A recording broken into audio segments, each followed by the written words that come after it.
Sorry করছে, তো ওনারা অনেক সময় বা আমি এটা সরাসরি না বললো আমি সেটা বুঝতে পারি, আমি সেটা ফিল করি। তো আমি এটাই বলি যে যদি 10 জন রেস্টুরেন্ট ব্যবসায়ী যদি মনপূর্ণ হয়, আমার 10,000 শ্রমিকরা তো আমাকে দোয়া করতেছে। কথা নাকি ঠিক বলছে? আর এর মধ্যে আরেকটা কথা বলি যে দিলের মিল সবাইকে বলি প্রতি সপ্তাহে আমার হাফ টন আধা টন মাছ লাগে।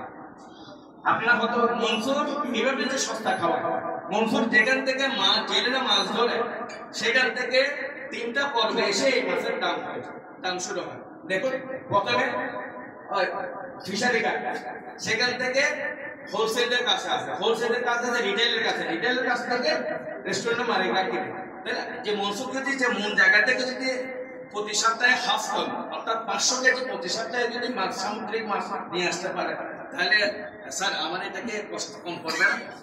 এই যে 2 টাকা আমার কম করছে,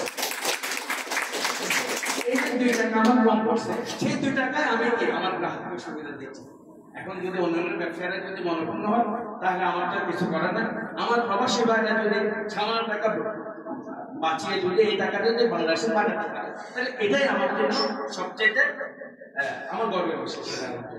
আর আলহামদুলিল্লাহ আপনাদের দোয়ায়, আপনাদের কাছে আমি আরেকটা দোয়া চাই যারা আছেন, আগামী 15 তারিখ আমাদের পারিবারিক ট্রাস্টের পক্ষ থেকে আমি এবং আমার ভাই যারা আমরা বাকি ভাইরা সব ইউরোপে থাকে, ইউরোপের পাশাপাশি সবাই, তো আমরা একটা পারিবারিক ফ্যামিলি ট্রাস্টের মাধ্যমে আমরা একটা অরফান সেন্টার করেছি। সেখানে বিনা পয়সায় খাবে থাকবে এবং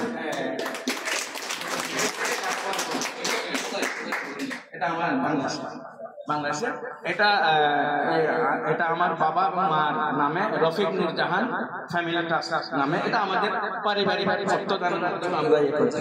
আমি বিশেষ করে জি এটা হচ্ছে যে মুহুরা চরাঙ্গাবাটি, মুহুরা চান্দা এখানে উদ্বোধন।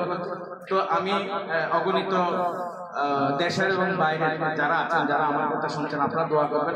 আসলে একটা ট্রাস্ট চালানো খুব একটা রেস্টুরেন্ট ব্যবসা হলো করলাম, না হলে বন্ধ করে দিলাম, বাট একটা ট্রাস্ট চালানো একটা পরিবারের পক্ষে খুবই চালিয়ে নেওয়া একটা বড় ধরনের বিষয়। তো আপনাদের দোয়া এবং আল্লাহর রহমত থাকবে আমরা এই ট্রাস্টটা চালিয়ে যাবো। আগামী 15 তারিখ সেই ট্রাস্ট আমার ভাইরা সবাই ইউরোপ থেকে আসতেছে, আগামী 15 তারিখ সেটা উদ্বোধন হবে। যদি আমার সময় সুযোগ হয় তাহলে হয়তো আমি গিয়েও অ্যাটেন্ড করতে পারি। আপনারা দোয়া করবেন যাতে গরিব এতিমরা যদি এতিমদের জন্য যদি কিছু করতে পারে, এটাই আমার জন্য। টাকা পয়সা এগুলো আসবে যাবে, এটাই আমার জন্য সবচেয়ে বড় বিষয় যাবে আমার পরিবারের জন্য। তো যারা এখানে করতে আসলে অনেক সময় হয়ে যাচ্ছে।